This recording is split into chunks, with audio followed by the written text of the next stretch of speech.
Est-ce que c'est possible de prendre soin de sa peau sans forcément acheter de nouveaux produits cosmétiques? Eh bien c'est ce qu'on va voir dans cette vidéo puisqu'on va parler des différents paramètres sur lesquels on peut jouer pour prendre soin de sa peau et de ses cheveux sans produits cosmétiques. Alors allons-y, c'est parti!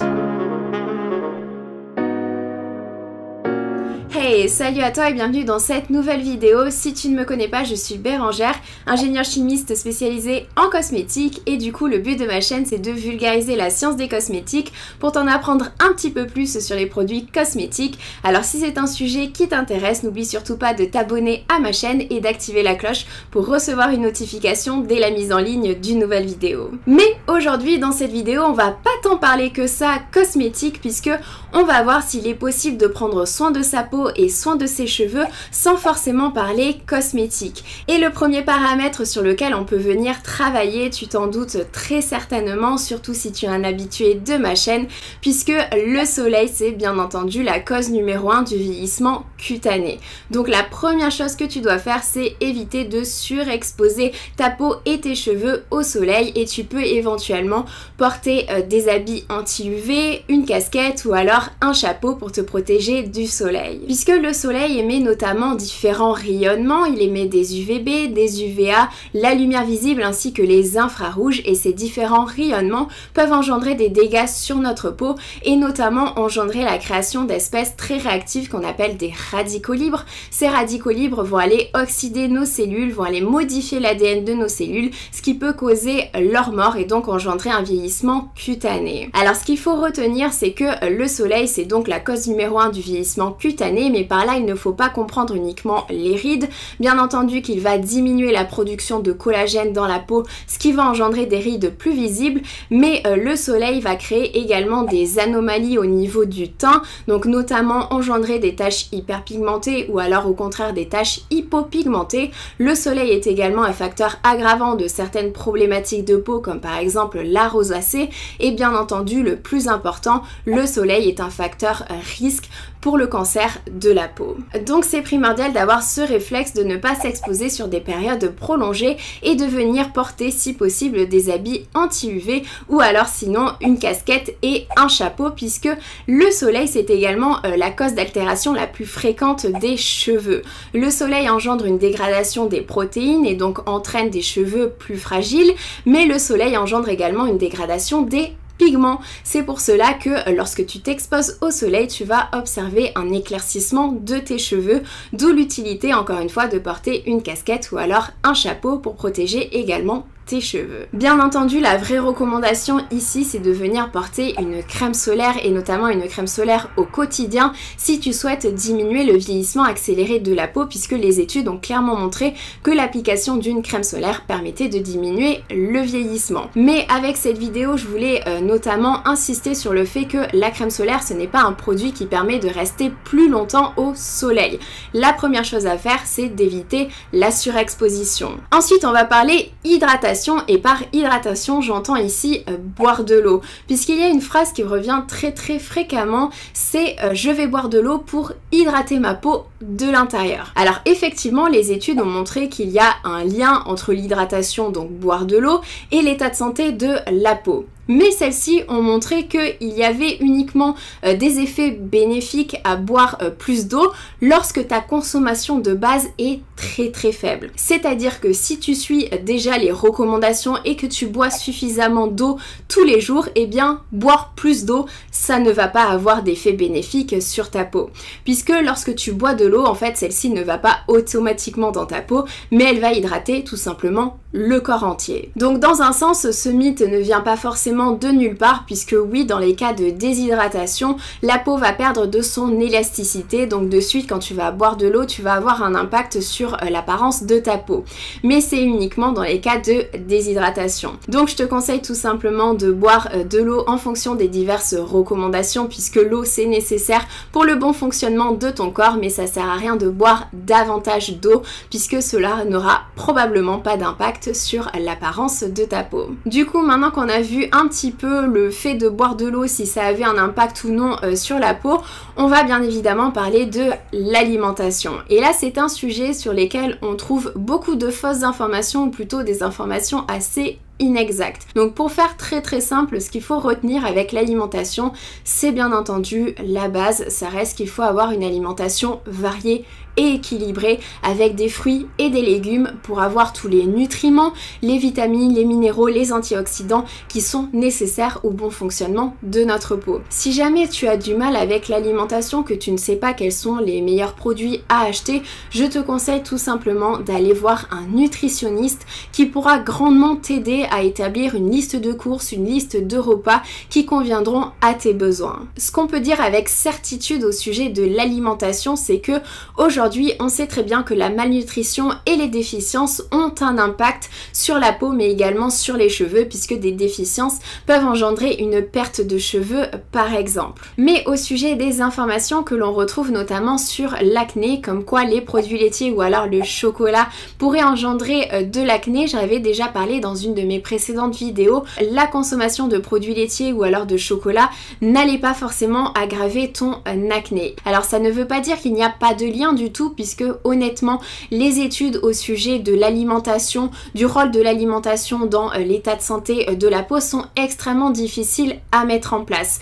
Mais je préfère le redire encore une fois, aujourd'hui le lien est faible, c'est-à-dire qu'il y a des études qui ont éventuellement trouvé une relation entre les deux et d'autres études qui n'ont pas trouvé de différence significative. Mais pour être un petit peu plus précise, ce qui ressort des études qui ont éventuellement trouvé des différences significatives, c'est que les aliments les plus à risque dans le cadre de l'acné sont les aliments à indice glycémique élevé, ainsi que les produits laitiers qui par divers mécanismes pourraient augmenter la production de testostérone et de dihydrotestostérone, ce qui augmenterait la production de sébum, ce qui engendrerait forcément l'apparition d'imperfections. Mais attention, je répète encore une fois, il y a certaines études qui n'ont pas trouvé de différence significative. Il y a fort à parier que malheureusement changer d'alimentation, ça ne va pas forcément faire disparaître intégralement ton acné. Et c'est d'ailleurs ce qui est mis en garde dans le mémo de la British Association of Dermatologists, puisque changer ton alimentation, se couper de certains aliments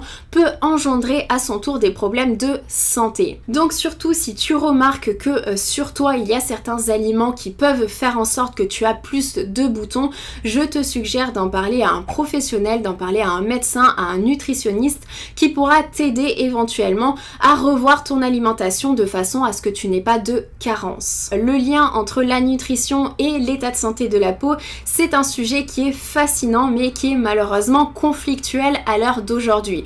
Donc ce qu'il faut retenir de tout ça, c'est que oui, il y a un lien entre l'alimentation et la peau, puisque des carences peuvent engendrer des problèmes de peau et des problèmes au niveau des cheveux, mais ce qu'il faut retenir, c'est que ça sert à rien de se priver d'un groupe d'aliments, il faut tout simplement avoir une alimentation variée, équilibrée, diversifiée, avec des fruits et des légumes et plein d'antioxydants pour la santé du corps en général. Mais pour la petite information, il en ressort que l'une des cuisines avec le plus d'antioxydants et donc l'une des cuisines qui permettrait de rester en meilleure santé, c'est la cuisine méditerranéenne. Ensuite, après avoir vu l'exposition au soleil, l'hydratation ainsi que l'alimentation, il nous reste la question du sommeil. Est-ce que un mauvais sommeil peut avoir un impact sur la peau? Eh bien oui, alors forcément on ne connaît pas tous les mécanismes qui entrent en jeu, mais le manque de sommeil a effectivement un impact sur la peau, et pas uniquement sur la peau, mais encore une fois sur la santé du corps en général. Je pense qu'on l'a tous expérimenté soi-même, quand on ne dort pas suffisamment, on va avoir déjà des cernes, des poches, mais aussi peut-être un teint un petit peu plus terne et des rides peut-être un petit peu plus marquées. Et c'est ce qui ressort notamment des diverses études sur le manque de sommeil et sur l'apparence de la peau, puisqu'il semblerait que lorsqu'on ne dort pas suffisamment, la fonction barrière de la peau soit altérée, c'est-à-dire qu'on ait une peau qui soit plus aussi bien protégée des agressions extérieures et éventuellement plus déshydratée, ce qui correspond bien au fait d'avoir un teint un petit peu plus terne et des rides plus marquées. Donc un bon sommeil, c'est primordial pour l'apparence de la peau et encore une fois je le répète, pour la santé du corps en général. Et si Si tu veux aller plus loin, il y a désormais des oreillers anti-âge qui existent et qui permettent de diminuer les rides de sommeil. Et oui, les rides du sommeil existent bel et bien. Ce sont des rides qui sont tout simplement causées par la compression de notre visage lorsque la tête est appuyée contre l'oreiller. Alors forcément, quand on est jeune, ce sont des rides dynamiques, c'est-à-dire qu'une fois qu'on enlève la compression, la peau redevient à la normale et donc la ride disparaît. Mais lorsque on vieillit, ce sont des rides qui deviennent permanentes et du coup pour essayer de les prévenir, pour essayer de les diminuer, on peut venir utiliser des oreillers anti-âge qui sont tout simplement des oreillers qui ont été designés pour que notre peau ne soit pas directement en compression sur l'oreiller. Pour finir cette vidéo, le dernier facteur dont on va parler, c'est le stress. Est-ce qu'il y a un lien entre l'état de santé de la peau et le stress? Eh bien oui, absolument, mais malheureusement je préfère préciser, c'est encore une fois un sujet sur lequel on a très peu de données à l'heure actuelle puisque c'est un sujet qui peut être très compliqué à étudier. Ce que l'on sait, c'est qu'un stress chronique pourrait engendrer la production de radicaux libres. Les radicaux libres, ce sont ces espèces très réactives dont on a parlé en début de vidéo qui peuvent notamment engendrer un vieillissement cutané au niveau de la peau. On sait également qu'il y a certaines maladies comme par exemple les dermatites atopiques, le psoriasis, l'urticaire ou encore l'acné. Ce sont des maladies qui peuvent être exacerbées lors de périodes de stress. Donc il y a effectivement un lien entre l'état psychologique et l'état de santé de la peau. Malheureusement, c'est un lien pour lequel on n'a pas forcément énormément de données à ce sujet-là, ce qui peut être dommage puisque ça permettrait très certainement d'améliorer la qualité de vie de certaines personnes. Alors c'est un sujet qui est extrêmement passionnant et qui me touche plus particulièrement puisque j'ai moi-même remarqué que lors d'épisodes de stress intense, j'ai effectivement beaucoup plus d'imperfections par rapport à la normale. Ce qui pourrait expliquer cela, c'est notamment que le stress augmenterait la production de sébum, ce qui engendrerait du coup davantage d'imperfections. Malheureusement, il y a plusieurs études qui ont essayé de prouver ce lien-là entre l'état de stress, l'augmentation de la production de sébum et du coup l'apparition d'imperfections, mais ces études n'ont pas été très concluantes, donc il semblerait qu'il y ait d'autres choses qui lient le stress et l'acné. Et d'ailleurs, j'ai également trouvé une autre étude qui mentionne que l'état psychologique d'une personne pourrait avoir un impact direct sur la fonction barrière de la peau et donc avoir une peau beaucoup plus fragile face aux agressions extérieures, notamment lors d'épisodes de stress, et que la peau aurait du coup plus la même habilité à se réparer. Ce qui peut expliquer lors de maladies de type dermatite atopique, psoriasis, urticaire, que ces maladies soient exacerbées lors de périodes de stress. Et concernant les cheveux, c'est pareil, il semblerait que le stress puisse provoquer une chute de cheveux. Donc voilà, dans cette vidéo, on a vu qu'il y avait différents facteurs extérieurs qui pouvaient effectivement avoir un impact sur la santé de la peau et des cheveux et plus généralement sur la santé du corps entier. Il y a également d'autres choses qui ont un impact dont on n'a pas parlé dans cette vidéo, comme par exemple la pollution ou alors le tabac. En tout cas, j'espère que ma vidéo elle t'a plu et que tu as appris des choses. Si c'est le cas, n'hésite pas à mettre un j'aime pour me le faire savoir. Moi je te fais de gros bisous, je te dis à la prochaine, prends soin de toi, ciao.